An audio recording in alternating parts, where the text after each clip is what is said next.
Assalamualaikum warahmatullahi wabarakatuh, pemirsa dan juga Sobat Libas dimanapun Anda berada. Senang sekali kita kembali berjumpa ya.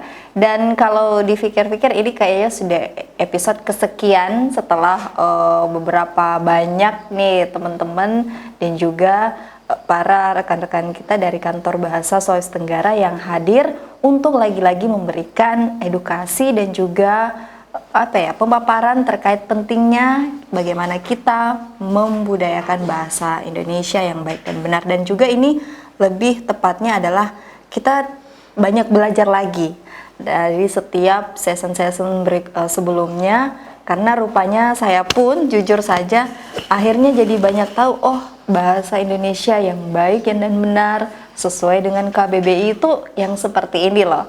Dan oleh karena itu pada kesempatan kali ini pula telah bergabung bersama kami Mbak Fitka Mailana Rahayu SS selaku KKLP Perlindungan dan Pemodernan Kantor Bahasa Sulawesi Tenggara. Halo Mbak. Kabarnya gimana hari ini Mbak? Puji syukur, alhamdulillah sehat ya. Semangat. Iya benar. Apalagi kalau mau kita ini kan terus istilahnya mau belajar lah, apalagi tentang bahasa Indonesia, bahasa daerah juga ya, dan maupun bahasa asing. Jadi ketiga ini kan memang sudah jadi kayak keharusan kita lah memahaminya, dan makanya melalui program ini diharapkan ya bisa diambil sisi positifnya. Nah langsung saja sesuai tema kita pada kesempatan kali ini Mbak Fitka, jadi terkait bagaimana revitalisasi, dengan tema perlindungan dan pemodernan bahasa dan sastra daerah, revitalisasi bahasa dan sastra daerah Sulawesi Tenggara.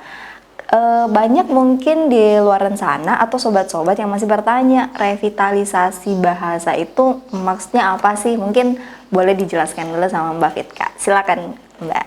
Terima kasih. Ya, perkenalkan, nama saya Fitka Mailana Rahayu, saya staf di Kantor Bahasa Provinsi Sulawesi Tenggara.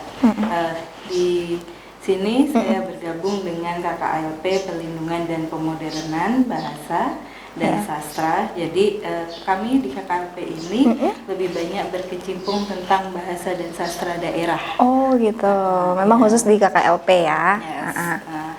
Yes. Jadi kita tadi tentang revitalisasi bahasa ya sebenarnya, walaupun di dalam bahasa nanti akan mencakup sastranya. Oh iya benar. Oke, ini jadi dimulainya dengan isu global. Jadi isu global dari hasil penelitian UNESCO ini sudah banyak sekali bahasa-bahasa daerah yang mengalami kepunahan. Jadi sudah nggak ada lagi.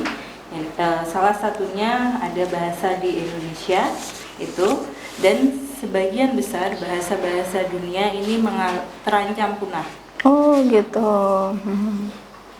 Dan bahasa daerah di Indonesia salah satunya yang dalam kondisi terancam untuk punah. Apalagi kan bahasa daerah di Indonesia ini sangat banyak. Banyak, apalagi kalau Indonesia kan, banyak adat istiadat, banyak provinsi, banyak budaya, jadi banyak bahasa juga. Iya, banyak bahasa. Ternyata kemarin itu ada berapa sih Kak? Ada 718. Wow, 718 bahasa ya Kak. Banyak sekali. Walaupun memang sebagian besar ini di daerah Papua. 300 bahasa lebih ada di daerah sana. Selebihnya ya tersebar dari Sabang ya sampai di timur. Karena ya itu tadi, apa sih sebenarnya yang menjadi faktor sampai terancam punah loh bahasa daerah kita Mbak? Gimana ini? Banyak faktor sih, ya ada faktor politik, mungkin ada di beberapa negara. Contohnya nih negara A, dia mengalami sebuah penjajahan. Nah, dikenalkanlah bahasa dari negara yang menjajah itu gitu. Negara yang dijajah ini akan tidak dikenali lagi bahasa-bahasa daerahnya, tidak dipakai lagi karena yang dominan adalah bahasa yang pendatang itu kan yang menjajah. Gitu. Itu terus mungkin juga faktor ekonomi sekarang apalagi harus globalisasi. Benar. Jelas yang dipakai kebanyakan kebanyakan adalah bahasa internasional yang bahasa dianggap nomor asing. satu, ya seperti itu. Tapi sebenarnya mungkin kalau kita lihat lagi, kita spesifikkan lagi, itu juga ada faktor kurang dukungan juga dari lembaga. Oh iya juga sih. Contohnya yang salah satu isu yang besar di pendidikan di Indonesia adalah mulak sudah tidak ada lagi bahasa daerah. Nah, ini juga ini saya sepakat nih Mbak, karena kalau dulu ya zaman saya sekolah dulu, sekolah dasar, itu mulak masih ada begitu. Jadi apa ya, semacam kayak sebuah pelajaran yang akhirnya kita tahu, oh ternyata, apalagi kalau saya kan daerah Tolaki ya, jadi bahasa daerah Tolaki pada saat itu kita masih sangat fasih dan tahu karena tiap hari-hari menjadi PR di rumah dikerjakan. Tapi memang kalau sekarang saya lihat sudah tidak ada sih. Ya, jadi ini sangat miris ya. Salah satunya itu jadi adanya tidak adanya pewarisan. Kalau kita bahasanya nggak ada pewarisan dari generasi yang lebih tua ke generasi muda. Nah, makanya di situ salah satu hal yang ingin dilakukan oleh Kementerian Pendidikan, Kebudayaan, Riset dan Teknologi, ini kita mencanangkan di Merdeka Belajar 17 tahun kemarin, revitalisasi bahasa daerah. Wow, ya, alhamdulillah sih, berarti pemerintah kan sudah menyadari juga bahwa kita tidak boleh melupakan apa yang menjadi jati diri di masing-masing kita, karena kita Indonesia punya banyak beda-beda suku, beda adat, beda budaya, tapi kita tetap satu gitu kan. Tujuannya kan seperti itu. Nah, lantas Mbak, sebenarnya kemungkinan buruk seandainya kalau pemerintah tidak menyadari adanya revitalisasi bahasa daerah ini dan ya istilahnya terus saja tergerus karena perkembangan zaman juga, apa kira-kira yang memang menjadi dampak buruk ketika revitalisasi bahasa daerah tidak dilakukan gitu? Nah, yang jelas kita kehilangan warisan budaya. Jadi tadi kan sudah dibilang bahwa Indonesia memiliki banyak sekali budaya.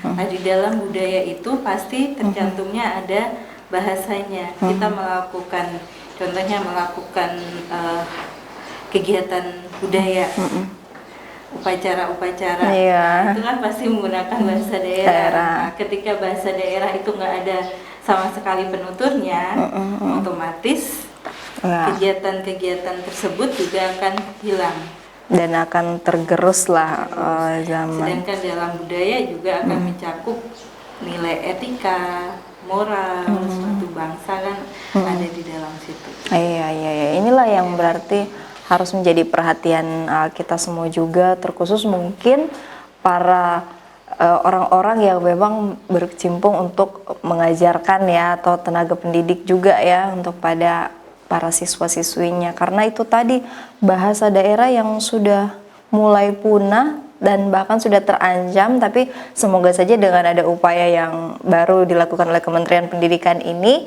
itu bisa menjadi terobosan baru ya Mbak ya. Tapi sampai sejauh ini setelah ada pencanangan dari Kementerian Pendidikan, apa langkah awal yang dilakukan khususnya mungkin di kantor bahasa Sulawesi Tenggara? Silakan Mbak. Untuk di kantor sebelum ke kantor Jadi di beberapa daerah itu kita sudah melakukan namanya RBD, revitalisasi bahasa daerah, biasa disingkat RBD. Di dalam kegiatan RBD ini kita akan melihat dulu juga kondisi bahasanya, kondisi penuturnya, apakah bahasa itu sudah diwariskan secara terstruktur atau belum, atau malah cuma sedikit-sedikit seperti itu ya. Jadi sebelum melakukan revit memang kita lakukan juga dokumentasi, dikonservasi dulu. Mungkin dibikinkan kamus, dibikinkan tata bahasa dan sebagainya. Gitu. Langkah sebelum ya, dilihat kondisi seperti itu, baru sudah itu kita di sini kita memang kementerian tidak bisa bekerja sendiri, bekerja sama dengan para pemangku kepentingan, dengan khususnya di sekolah-sekolah maupun komunitas tutor. Dan itulah yang dilakukan awal ya sebelum akhirnya ini. Nah, salah satu aksi perlindungan sastra lisan juga di Sultra rupanya sudah dilakukan ya di ini, kalau saya baca di revitalisasi sastra lisan Tambi di Kadatua itu tahun kemarin 22 ya benar, dan revitalisasi sastra lisan Tumborio di Bombana ya itu tahun ini ya insya Allah. Barusan atau sudah selesai? Barusan kami Lagi sementara on track-nya ya. baru seminggu kemarin. Oh, baru seminggu. Melakukan pementasan. Oke. Boleh dicerita dulu enggak Pak, kalau yang pertama tadi di sastra lisan Tambi di Kadatua itu tahun lalu itu bagaimana aksi yang dilakukan di sana? Di tahun 2022 iya, 22. Bahasa bekerja sama dengan pemerintah daerah Buton Selatan dan juga ada Sanggar Fantastik Butuni, jadi mereka sanggar budaya. Ya, kami melakukan program revitalisasi sastra lisan Tambi di Kecamatan Kadatua. Kadatua, Itu pulau sendiri di daerah Buton Selatan. Buton Selatan. Nah, di sini jadi kita melihat bahwa kondisi sastra lisan Tambi ini sudah jarang dituturkan. Oh gitu. Jadi Tambi itu biasa dipakai atau dilantunkan saat sesudah sholat traweh. Jadi khusus di bulan Ramadan di situ. Jadi nanti imam menuturkan Tambi, saling akan disautin oleh jemaahnya. Jadi itu Tambi ini lebih berisi tentang nasihat-nasihat. Oke, gitu. Jadi kayak nasihat-nasihat petuah-petuah. Iya, kita dulu ya. Oh, Masya Allah. Berbahasa Arab dan Wolio. Oh, Jadi mungkin secara unik ya sebenarnya. secara implisit lebih kayak khotbah, tetapi karena masyarakat di sana lebih suka atau mungkin memang budayanya itu. Iya, sudah seperti itu kan budayanya. Menuturkan yang seperti itu, melantunkan jadi dinyanyikan, ya, makanya itu ada. Jadi ini yang coba dihidupkan kembali ya. Dikembalikan lagi. Jadi waktu itu di tahun sebelumnya itu hanya di Kecamatan Kadatua itu cuma 3 masjid yang masih melantunkan itu. Bahkan kalau ditanya sama anak-anak yang generasi muda nih, apalagi generasi sekarang kan, gitu ditanya Tambi itu apa, mereka tidak tahu. Iya, mereka sama sekali nggak tahu. Iya sih, ya itulah keadaan yang miris ya. Tapi pada saat itu ketika sudah aksi itu dilakukan di daerah Kadatua, bagaimana Mbak sendiri melihat antusias anak-anak di sana, masyarakat di sana bagaimana? Kami juga bertemu dengan para pelantun Tambi, tokoh adat yang seperti itu kan. Alhamdulillah mereka antusiasme, mereka mau untuk mengajarkan. Oh gitu, ya itu juga sih. Lagi. Untungnya juga masih ada yang ini ya Bu, masih ada yang sepuh ya. Salah satu permasalahannya adalah ketika penutur sastra lisan itu sudah generasi tua, iya, sepuh ya. Bahkan kadang untuk berbicara aja agak sulit. Iya, gitu. Makanya di situ pentingnya adanya pewarisan. Iya, harusnya. Dan tidak menutup kemungkinan bukan hanya di daerah Buton Selatan ya, semua 17 kabupaten kota yang ada di Sultra ini kan juga saya yakin masih banyak bahasa-bahasa daerah sesuai memang wilayahnya gitu. Nah, apakah nanti akan dilakukan di setiap kabupaten kota ini atau bagaimana, Mbak? Rencana ke depan, ya kami memang sebenarnya kalau untuk bahasa dan sastra daerah ini kita akan melakukan insya Allah secara bertahap. Oh, secara bertahap, ya. Karena kan itu tadi ada observasi dulu kan, ada observasi. Iya. Ini nggak cuma satu. Iya, mak itu tadi saya bilang banyak. Iya. Jadi memang yang secara hasil pemetaan ini kita ada 9 bahasa daerah. Nah, benar 9. Itu belum lagi ada berapa dialek. Karena katanya bahasa saja 9, dialeknya pun juga kadang ada yang berbeda gitu. Walaupun mungkin mereka menganggap sama saja sih, tapi kalau orang yang betul-betul asli paham ya sesuai dengan adatnya, sukunya itu tuh berbeda maknanya, katanya sih seperti itu. Kadang bahkan satu bahasa ini punya satu kata yang nanti di dialek A artinya apa, di dialek B beda lagi, jadi agak ribet ya.